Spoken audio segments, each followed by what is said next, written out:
Ernesto, haberme invitado.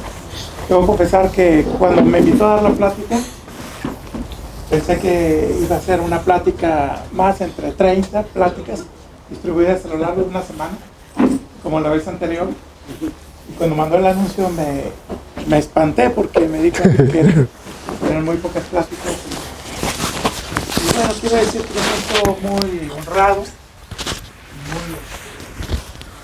y con esto doblemente honrado. Sí. Gracias. De estar aquí.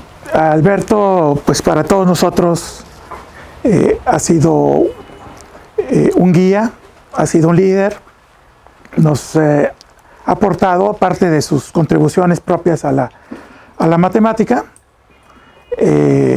también ha motivado a mucha gente, muchos estudiantes, entre ellos yo. Yo debo confesarles que me siento y me sentiré, pienso, toda la vida estudiante de Alberto. O sea, en el sentido de que siempre me está enseñando algo, siempre está motivando.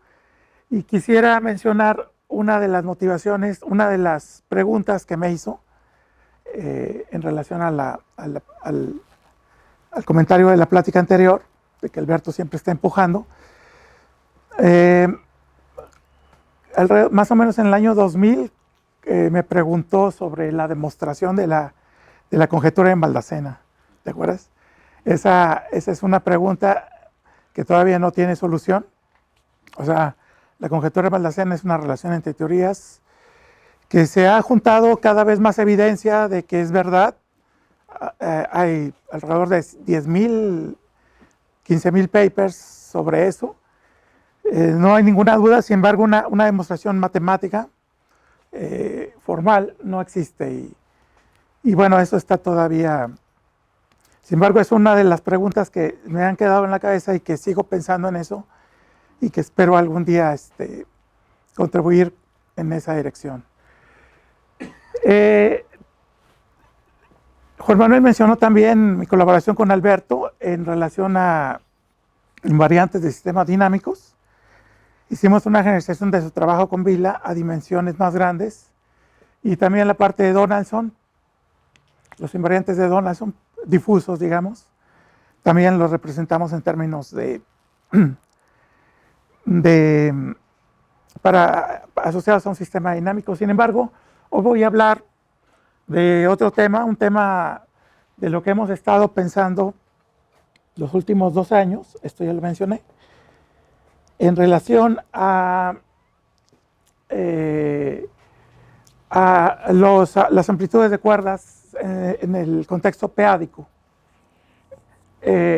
La plática está basada en estos dos trabajos que sacamos ya el 2016. Lo enviamos a Letters in Mathematical Physics, pero todavía no recibimos respuesta del referee, ¿no? O sea, todavía está esperando.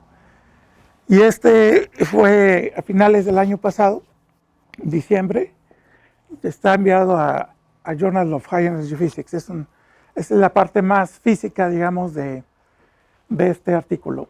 Y yo me voy a disculpar con ustedes, con Alberto, voy a hablar más va a ser una plática de física teórica y no tanto de matemáticas.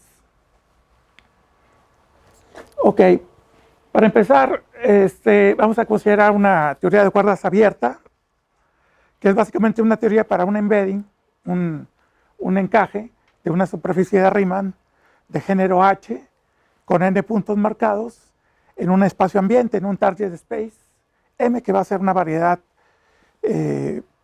pongamos Rn para simplificar. Entonces, este mapeo viene descrito por una funcional de energía llamada la acción de Polyakov, que es básicamente esta integral, la integral en la superficie, con un término de frontera posiblemente, donde delta sigma es el operador de Laplace-Beltrami en la superficie y nu es un operador conforme insertado en la frontera. Es un operador de vértice que ahorita voy a mencionar. Las superficies van a ser de una vez para siempre orientadas, aunque se puede generalizar para el caso no orientado. Ok. Las amplitudes de dispersión son unas cantidades físicas que, bueno, en el contexto de física de partículas se pueden medir en los grandes aceleradores, en el LHC, se pueden medir para las amplitudes del modelo estándar, por ejemplo. En el contexto de cuerdas, pues son también, ahorita lo voy a definir, pero sin embargo la estructura es una suma sobre el género, perdón, sobre una constante de acoplamiento, que es la constante de cuerdas, elevada a la menos la característica de Euler de la superficie, sumado con las amplitudes, sumada sobre h, sobre el género de la superficie. Entonces, por ejemplo, a orden 0, lo que tenemos es, en el caso de cuerdas cerradas, tenemos la esfera con 4 puntos marcados, H1 es el toro con 4 puntos marcados, 2 toro, etc. Para cuerdas abiertas son superficies con frontera, con una superficie, una slide con 4 fronteras, y así simplemente vamos aumentando el número de hoyos. Entonces, el AH que está aquí es una integral de Feynman, es una integral sobre el móduli de superficies de Riemann de género G, de género H y n puntos marcados. Integrando sobre los encajes y las métricas intrínsecas en la superficie. Y multiplicado por los operadores de vértice, que dependen de K, del momento. Ahorita lo voy a definir. Estos operadores de vértice, para el caso de cuerdas abiertas, van insertados en las fronteras. Y entonces lo que tendremos, por ejemplo, es un disco, el 2 disco, con 4 operadores insertados en las fronteras. Entonces, estos son los operadores. Los operadores dependen del espectro de la cuerda. Hay un número finito de campos sin masa, y hay un número infinito de campos masivos. Nos fijamos solamente en los campos sin masa. Uno de ellos, campos de más baja energía, el taquión es uno de ellos. El taquión genera un operador de vértice, nu, de esta forma, la exponencial de i a la k.x. Ki son las componentes del momento en el target, en el espacio de fondo, y para el caso de cuerdas bosónicas vamos a asumir dimensión 26, o sea, va a haber 26 componentes de este momento. Es decir, este índice varía desde 1 de 0 hasta 25. Muy bien.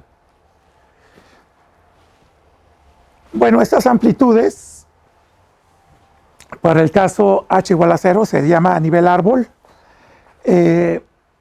Para el caso, y 4 puntos, o sea, 4 fronteras, en este caso, se reduce esta integral tan fea, el espacio móduli de superficies de Riemann es muy sencillo, y se reduce tiene esta forma exactamente. Es una integral en la frontera, es una integral de variables reales,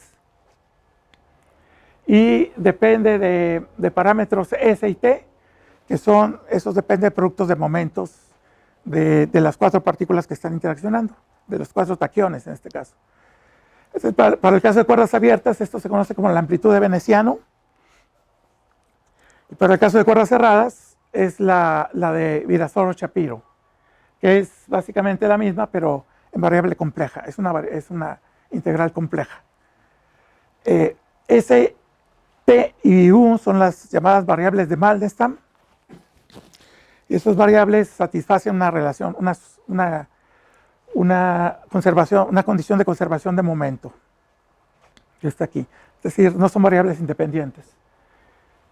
Ok, entonces nos vamos a fijar en la 1, que va a ser la amplitud de Veneciano para cuerdas abiertas, y todo lo que vamos a decir va a valer ahí. Estas estas integrales se pueden poner en términos de funciones gamma, funciones beta, perdón.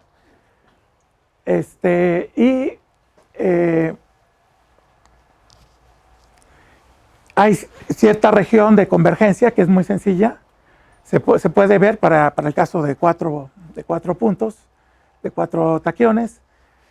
Y por ejemplo, alrededor de x igual a 0, x igual a 1, si restringimos los valores de S y T a esta cantidad, y para U igual a menos 2 sobre alfa prima, entonces esta integral converge.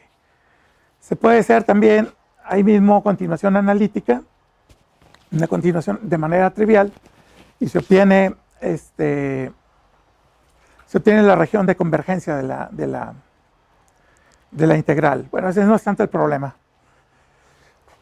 El problema es que, bueno, si uno generaliza esa integral para n puntos marcados, h igual a 0, o sea, a nivel árbol, la integral se complica un poco más. La amplitud tiene esta forma donde estamos considerando la norma en los números reales. Y justamente en este paper del 2015, Witten hace una revisión, digamos, de este tipo de amplitudes para estudiar las divergencias infrarrojas de la teoría, y menciona justamente que el problema de considerar n puntos, amplitudes de n puntos, es muy difícil, es extremadamente complicado. Sin embargo, podemos pasar a un modelo de juguete en donde consideremos amplitudes de n puntos y poder tratar de decir algo, una región de convergencia donde pueden converger estas integrales. Bueno, esto es para el caso de cuerdas cerradas, que no voy a meterme. También, en los años 80, Bricky, Freund, Olsen y Witten describieron las amplitudes de cuerdas, esas mismas amplitudes de veneciano para n puntos, pero las normas, los valores absolutos en este caso, tomando valores p-ádicos. Eso quiere decir que la superficie de Riemann,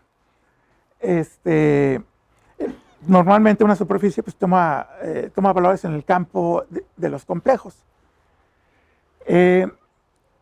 Ellos, como una generalización, tomaron el campo de los números p-ádicos, que es un campo no arquimidiano, y lo que vieron es que estas amplitudes se simplifican y se pueden calcular exactamente, cosa que para el caso normal, para el caso arquimidiano estándar, solamente se pueden calcular exactamente hasta amplitudes de orden 4, de orden de 4 puntos, de 5 puntos, perdón. Entonces, más para arriba ya no se pueden calcular exactamente. Sin embargo, para el caso p-ádico, el caso con norma p-ádica, se pueden calcular exactamente. Y bueno, ellos calcularon explícitamente en su paper el caso para 4 y 5 puntos. Todo es a nivel árbol, es decir, con h igual a 0, el número de ellos igual a 0. Dan una acción efectiva exacta, de hecho, ¿no? Sí, voy a mencionarlo más adelante. Ok, entonces lo demás son dx, esto es la norma de la medida de Hart, perdón, en los p-ádicos a la potencia n-3. Son n-3 variables independientes porque la invariancia conforme quita 3 operadores. Bueno, se puede calcular, es un cálculo muy sencillo, se puede hacer el cálculo de la amplitud veneciano p-ádica a 4 puntos, y nada más para que vean la forma que tiene. Al final son funciones racionales de p a la menos, las variables de Malin están s, t o u, que son k1, k2, k2, k3 o k1, k4. No me voy a detener a decir cómo se calcula. Por otro lado, en el contexto de teoría de números, uno puede estudiar las funciones locales, z locales, de Igusa. Si consideramos, por ejemplo, un campo local no arquimidiano, sí es una función del campo en los complejos, que sea localmente constante, con soporte compacto. F es un conjunto de polinomios, y S pues, es una variable donde S son los números complejos, cada uno es un número complejo. La llamada función Z multivariante, asociada con F y Φ, es una función de este tipo. Entonces, esta es una función Z, es una integral y está bien definida y tiene características interesantes. Por ejemplo, se sabe que esta integral converge y define un conjunto, una función holomorfa en la parte real de SI mayor que 0.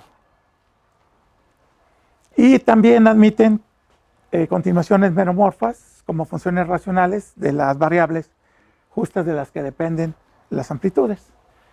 Entonces, con eso en mente, lo que es para resolver el problema de definir, de encontrar la región de convergencia de la amplitud de veneciano de n puntos, la estrategia que tomamos es considerar que las amplitudes son una función z local, una función z de Igusa. Pero tenemos un problema porque aquí la phi es una función localmente constante y con soporte compacto, lo cual no tenemos en el caso estándar. Entonces, lo que hicimos fue tomar esa estrategia, pensar que es una función z local, trabajar como si fuera una función z local y luego resolver el problema de la falta de la función phi, que es una función simplemente encontrando condiciones, una serie de condiciones de convergencia. Una serie de condiciones que a la hora de resolver encontramos una región donde la integral era convergente. Y ese fue el trabajo, fue muy exhaustivo, fue hecho básicamente por un estudiante de Wilson, Miriam Bocardo, que acaba de obtener el título de doctora en el Departamento de Matemáticas de CIMVESTAB en noviembre del año pasado. Entonces, ese es el punto, todo está evaluado en los p-ádicos y la idea es que entonces las amplitudes son las funciones z y van a ser justamente, van a ser una regularización de las amplitudes, una regularización dada por justo la función z, z local. Esto ya lo mencioné. Entonces, básicamente la estrategia que tomamos es considerar, demostrar que esta función z, descomponer la integral en varios sectores, en varios subconjuntos de t, de esos valores, esos n-3 valores, y partir la integral en una suma sobre esos sectores de esto que es una factorización holomorfa de dos funciones z. ¿Sí? Entonces, después, donde z0 y z1, pues toman estos valores. Son integrales en los enteros p-ádicos a una potencia i de f0 vale esto, y la otra función f1 vale esto. Entonces la idea, la prueba de la demostración para encontrar la región de convergencia, que no la voy a hacer aquí, es resolver estas Z0 y Z1, estas dos integrales, y de manera recursiva, y resulta que al final de cuentas probamos que estas funciones Z, que van a ser funciones Z locales, se pueden reescribir en términos de funciones elementales, funciones integrales p-ádicas elementales. Y eso fue, la prueba fue bastante trabajo.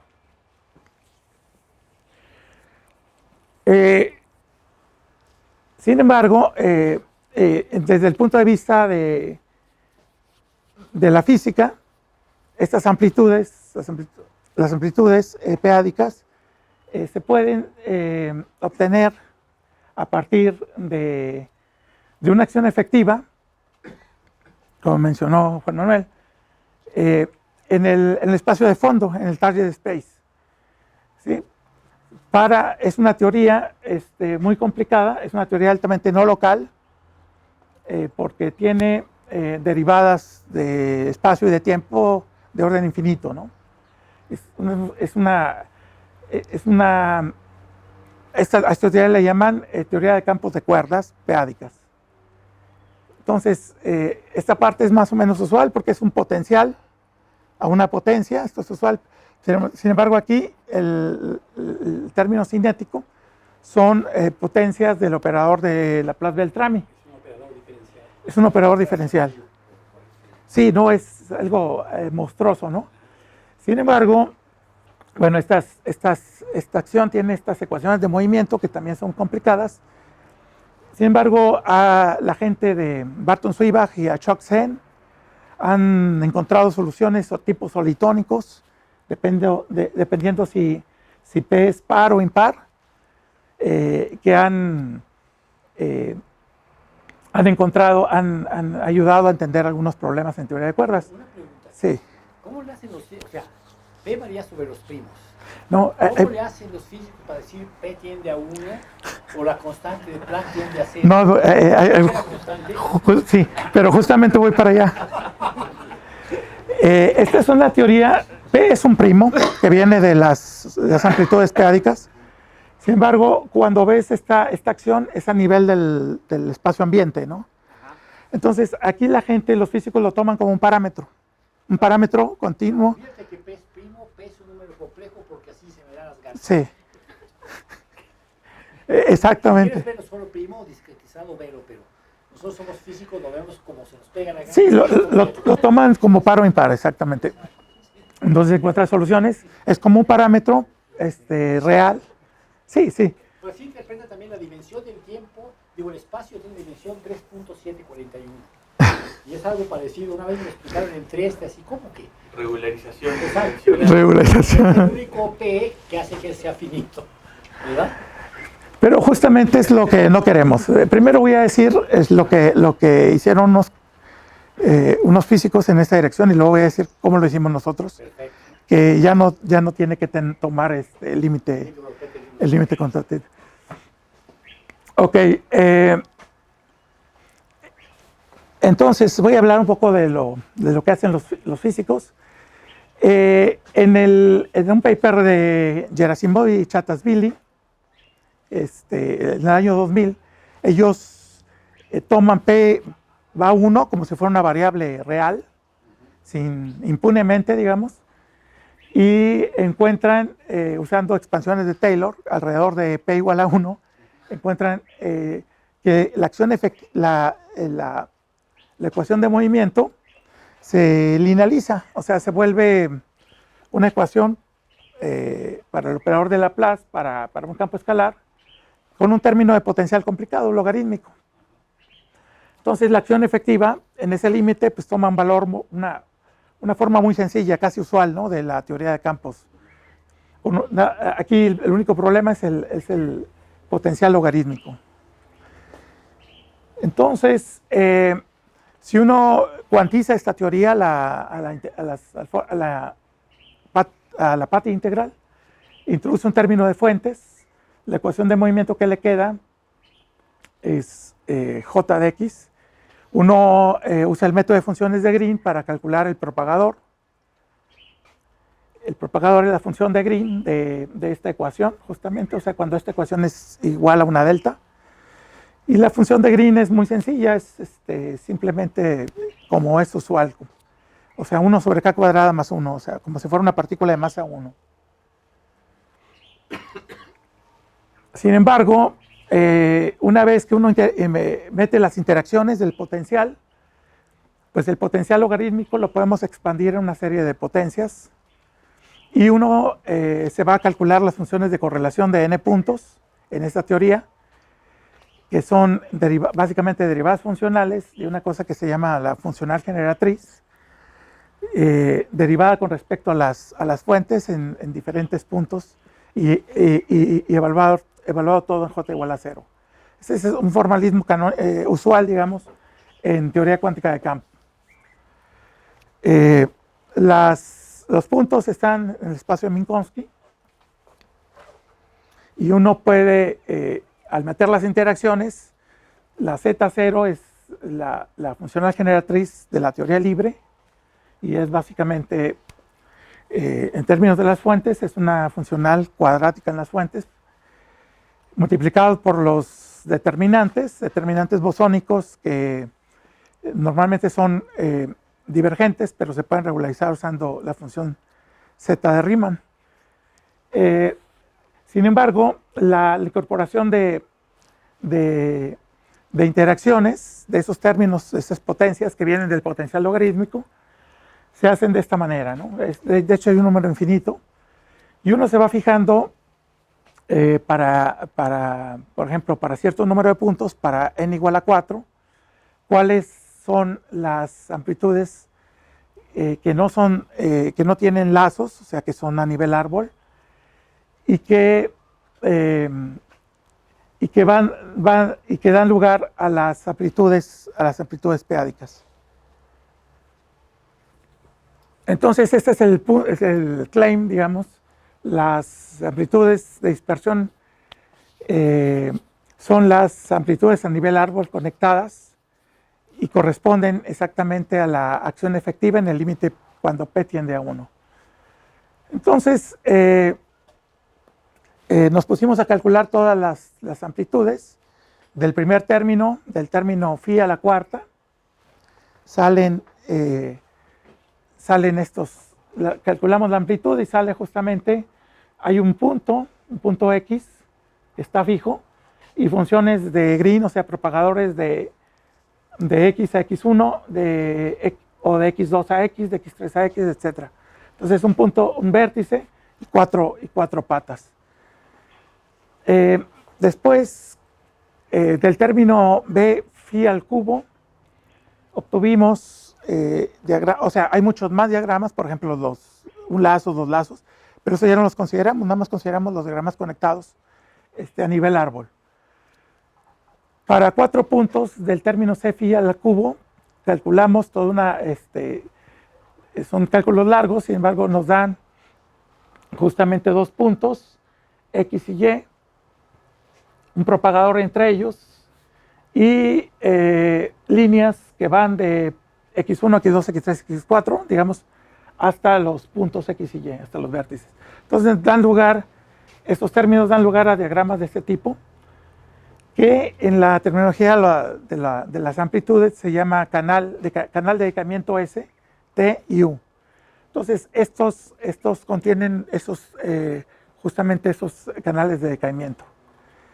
Y ya sumados, estas son todas las que contribuyen a 4 puntos, que vienen de phi a la cuarta y b phi al cubo. Son todos. Una pregunta. Sí. Ya tienes del anterior la regla de Feynman para el vértice de 4 puntos. Ajá. Y de ahí ya tienes la regla de Feynman para los de 3 puntos. Sí. Para ir construyendo la acción efectiva. Tipo. Sí, exactamente. Okay. Exactamente. Y pues hicimos el cálculo de 5 puntos, pero esa no la voy a poner ahorita. Ese no es trabajo. Ok, entonces la estructura de las amplitudes es la K4, que es este diagrama. Es un vértice con 4 patas y es la K4, y las otras son propagadores que generan los canales de caimiento STU. Ok. Por otro lado, una cosa que notamos en el artículo de regularización del previo es que la definición, incluso la prueba de la convergencia se puede hacer para cualquier campo finito, cualquier campo local finito, no arquimidiano, y en particular, si uno considera una extensión finita, no ramificada, de los campos locales arquimidianos, vamos a tener ahora el análogo de pi va a ser justamente, el generador va a ser pi, va a ser p a la e, donde e puede ser un número entero. Y hacemos lo mismo, o sea, de hecho, hacemos la misma partición que anteriormente hicimos. Consideramos para este caso también que las amplitudes son regularizaciones de las funciones z, ahora con valores en esta extensión finita del campo, y encontramos la región de convergencia. Otra cosa que, bueno, Wilson se dio cuenta fue que hay un trabajo de Denef y Lesser del 98, en donde él estudia las amplitudes z locales y toma, justa para extensiones de campos finitas, y toma el parámetro E tiende a 0. Y usa teoremas de singularidades también, un teorema de geometría algebraica, para escribir una fórmula explícita, y donde usó el teorema de Hironaka y encuentra la forma explícita en términos de datos de las singularidades, de algunos coeficientes, unos datos numéricos, y entonces define las llamadas funciones z topológicas. Y esas funciones z van a ser justamente el límite cuando e va a 0 de las funciones z locales que tenemos. Ya me perdí, ¿qué es E?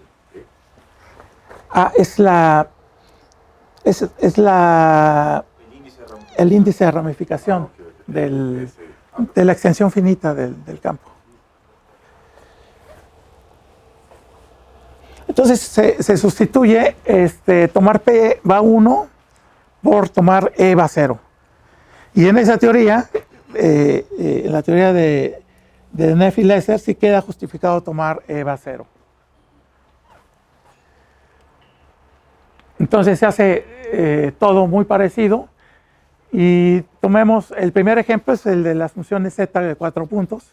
Esas funciones ya se probaron, que hay una región de convergencia, una región donde son finitas las amplitudes, y dada la estructura de la función z en términos de productos de funciones z, de suma de productos de funciones z, se hace justamente el ejemplo donde ahora las sumas, o sea, las subconjuntos del conjunto de índices T solamente es 2, o sea, solamente tenemos el vacío y 2. Entonces, el número de términos es del producto de funciones es solo 2, propiamente normalizado. Se calcula y se toma el límite usando el teorema de Denef y Lesser, y se obtiene, al final de cuentas, suma la función z topológica. Ahora contiene las amplitudes en el límite p va 1, y son justamente, a la hora de sustituir y de tomar S1, las S como productos de Cas reales, obtenemos la suma sobre Este era el término con un solo vértice, y estos son los diferentes canales STU que dibujé anteriormente. Entonces coincide exactamente con el límite, con el cálculo hecho de la teoría de Lagrangiano de Gerasimov y Chattasvili. Coincide exactamente. Hicimos el cálculo también para amplitudes de 5 puntos, y también, o sea, fue un poco más complicado, fueron más derivadas, pero al final probamos también que las funciones z topológicas contienen la información del límite p igual a 1. Ahora, ¿por qué es importante ese límite p va a 1? Porque en el paper de Gerasimov y Chattasvili probaron que ese lagrangiano con una transformación del campo phi, una redefinición de variables, se obtiene un lagrangiano propuesto por Witten en el 92, que representa lo que se llama una teoría de boundary string field theory, una teoría de campos de cuerdas en la frontera. Y en principio esas teorías, en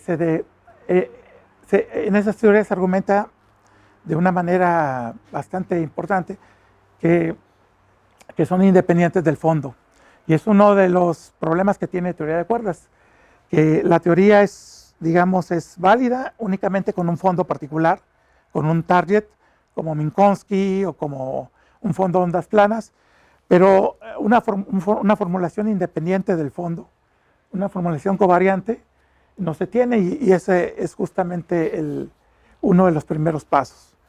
Entonces, ese límite p igual a 1, al conectarse con esta teoría de campos de cuerdas en la frontera, pues es básicamente lo que estamos haciendo es calcular las amplitudes que aparecen en esa teoría de campos de cuerdas en la frontera de Witten, independiente del fondo, y es una de las cosas uno de los proyectos en esa dirección es usar esto para calcular amplitudes en ese contexto que es muy difícil de hacer, no se ha hecho de hecho. Bueno, finalmente, a lo mejor acabo muy temprano, pero lo que hemos hecho es estudiar la regularización de amplitudes de n puntos, aunque los cálculos los hicimos para amplitudes de 4 y 5 puntos. Sin embargo, el teorema de regularización es válido para cualquier n, para n arbitraria. Y esto como motivación, como mencioné hace rato, de estudiar las amplitudes en las amplitudes de cuerdas pedádicas, que de alguna manera son mucho más simples que las amplitudes de cuerdas reales, ¿no? las de veras. Sin embargo, es un modelo de juguete que nos permite visualizar cómo proceder en el caso más complicado. Consideramos que las amplitudes como funciones z multivariantes en el contexto peádico, y encontramos una regularización para estas amplitudes y una región de convergencia en el espacio de momentos. Eso también es nuevo, no se había hecho. El límite p va a 1 es de interés físico por muchas razones, por las que acabo de mencionar. Y como mencioné también, el límite p va a 1 en la teoría de Lesser y de Neff se hace a través de E va a 0, a través del uso de extensiones finitas de campos no arquimedianos. Y finalmente calculamos las amplitudes para las amplitudes de a 4 y 5 puntos corresponden exactamente con esta teoría de física con ese potencial logarítmico que obtuvo Gerasimov y Chattasvili. Pues muchas gracias. Yo pues quiero agradecer la oportunidad de hablar aquí en esta tan importante celebración, y quisiera felicitar a Alberto por sus 75, que siga motivando a todos nosotros, y te queremos por acá muchos años más. Gracias.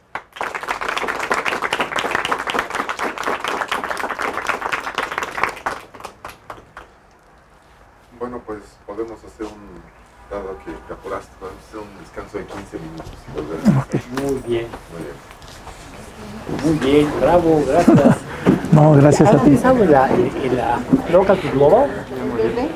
¿Local to Global? Sí. No. ¿Conoces esa teoría de enseñar de Global to Local to Global? Uy.